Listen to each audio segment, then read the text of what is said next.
Welcome to the Heavy Spoilers Show. I'm your host Definition. In this video we're breaking down episode 6 of The Outsider. After the 5th episode was released early, it feels like so long since we got another entry in the show, but the latest one definitely doesn't disappoint. It finally pulls all of the pieces together and ends on a big cliffhanger that teases what could be coming down the line. Throughout this video we're going to be recapping the entire thing and giving our thoughts on it and its ending. There will be heavy spoilers here, so if you don't want anything potentially ruined, then I highly recommend that you turn off now. Make sure you subscribe to the channel for breakdowns of The Outsider every week, and with that out of the way, I just want to give a huge thank you for clicking the video. Now let's get into our breakdown of episode 6.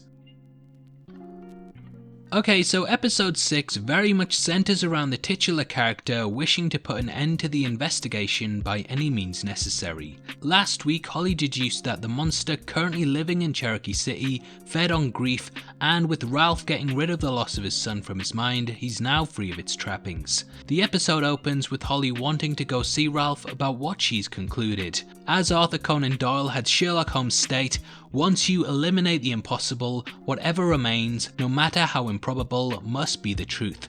Holly has ruled out pretty much everything, leaving only one possible outcome. We see a news report showcasing the death of Tracy Powell, who last week we learned was complicit in the Outsider's operation at the town. The fingerprints of the two girls that Heath was accused of killing are found in Tracy's car, which puts him in the position of being an accomplice. Powell helped to frame the nurse Heath Hofstadter and then had himself killed in a shootout due to the guilt which he was unable to live with. We learn in the episode that he and Heath were first cousins, and it becomes clear that El Cuco chooses people who can work and move closely with the person that they are mimicking. Powell's gun was unloaded, as we know, and he did go to Hofstadter's house in order to try and get some form of redemption.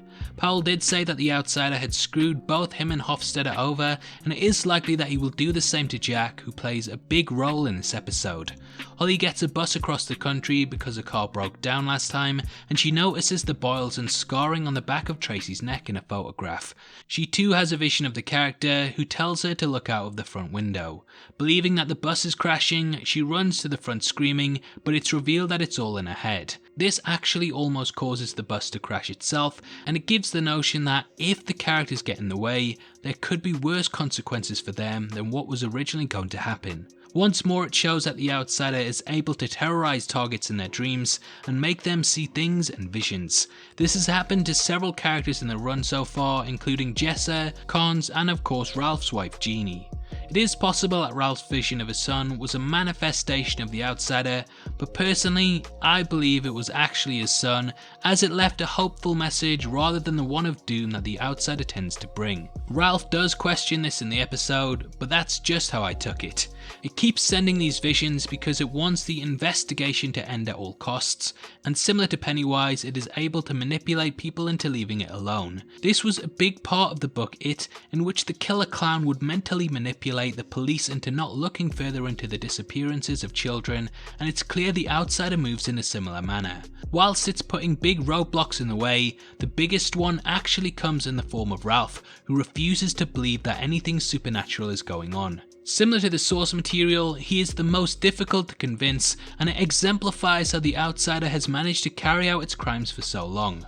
Often people leading the investigation won't believe what's going on, and this is showcased here. Jeannie protests that the drawings cement that Jess's story is true, and she comes along to the big meeting to see Holly's theory. Now, I feel like I have to make a correction to a theory from last time. If you checked out our prior video, then you'll know we noticed that Jack's sideburn lengths changed throughout the episode, and this led us to believe that the Outsider had taken on his appearance and left the real one in the woods screaming at trees. It looks like this was just a continuity error, as the Jack we see in this entry no longer has his mutton chops.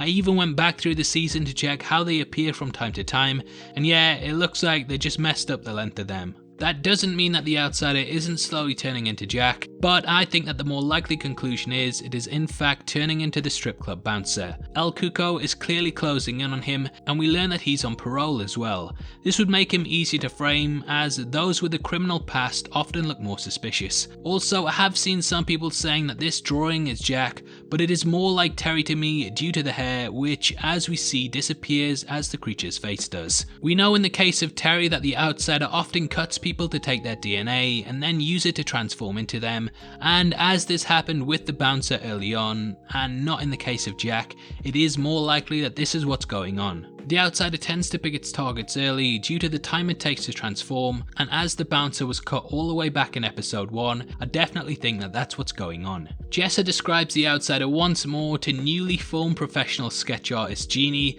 who once again comes to the same conclusion. I kind of feel like at some points the series is dragging its feet a bit, and I don't know how many times we can go through this with the younger girl, as it seems to put forward the same conclusion every time. Jack goes and picks up Holly and tries to get to the bottom of what she's discovered, but she rebuffs his request after realizing something seems off about him. We learn that Jack's wife walked out on him months ago, and though he says it was the happiest day of his life, his body language says otherwise. As we know, the monster El Cuco feeds on grief and despair, and it could be that it picked Jack as a target in helping it move because he's just been through a massive amount of trauma. He writes "Stop her" in the black ooze that has become a calling card of the character, but whether Jack actually does this or not remains to be seen. After a therapy session, Holly presents all of the evidence with the group and draws the lines between everything. I wasn't invited to the meeting, but here's what I've put together in terms of a timeline so far. El Cuco moved to New York and murdered a child in the form of Maria. It then noticed Heath ask her out and decided to meet him the next day for a date. After the two got it on, it then took his appearance and followed him across the country where it met Heath's cousin and used him to help collect the two girls. Both then pinned the murders on Heath, and it took Terry's DNA and then followed him in the Maitlands across America and settled in Cherokee where it killed Frankie Peterson and framed Terry. Holly presents a pretty tight case, but Glory completely loses it again and feels like everyone has wasted their time going down this route that sounds like a Stephen King novel. Ralph mirrors this too, unable to believe that the apparent best investigator they could get has deduced that it's the boogeyman. Every culture has its own version of El Cuco, and when creating the book, King actually wanted to show how legends were perhaps formed from our own superstition. I've mentioned several times how King viewed Ted Bundy as a vampire due to his ability to appear like a normal human on the outside that hid his need for flesh underneath. What this episode does is that it says our legends have their basis in reality. Vlad Tepes, the real-life tyrant that slaughtered countless people, would go on to inspire Dracula, and it is possible that a lot of our legends such as vampires, witches and werewolves come from people that acted this way and eventually became folklore. What this series does is that it takes that notion which we now laugh at, but says that it is real and that these creatures do exist and have for centuries. Jack gets more messages, this time almost in the form of a stigmata, and has a fight with his mother. This is a clear callback to the source material in which the character's parent died of cancer. Knowing that he is scared the same thing will happen to him, the outsider actually gives Jack cancer and asks him to kill Ralph in exchange for ridding him of it. It's creepy as hell and also kind of unintentionally funny, and no wonder the guy's so messed up. We do see that it's all in his head, as the attacks happen without her in the room at one point, and though some think that the outsider is bringing back the dead, it really is just psychically manipulating them. We also learn that the outsider takes 27 days to transform. This once more mirrors Pennywise, who took 27 years of hibernation between its attacks. The outsider sheds its skin like a snake, and there's also lip service paid to the fact that it may not even be of this world. This could actually cement that the character may be from another planet or dimension similar to Pennywise, who landed on Earth and then began feeding on us.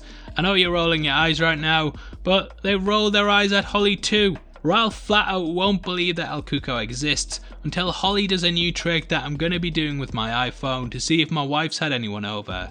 This shows that El Cuco was in the house and did haunt Jeannie. The metamorphosis leaves El Cuco in a vulnerable state, and this is why it requires a helper. It's also during this time that it sends out radio wave-like messages to disturb people into leaving it alone while it recovers. Glory calls Ralph over and says out loud that she thinks Terry may have even killed the child. Clearly she feels like she's betrayed her deceased husband, and it's one of the best acted scenes in the series so far in my opinion. This shows that El Cuco has been able to convince those close to suspects for centuries that they carried it out, as the truth seems so unbelievable. We join Jack, whose neck looks like mac and cheese, and he lures Holly out to the barn where Terry's clothes were found. The character has had one of the worst nights of his life, and he looks like how I feel making these videos. He promises her some solid evidence and tells her not to tell the Andersons. Also, I don't know why Holly doesn't instantly look at his face and figure out something is up, but she goes to the barn anyway.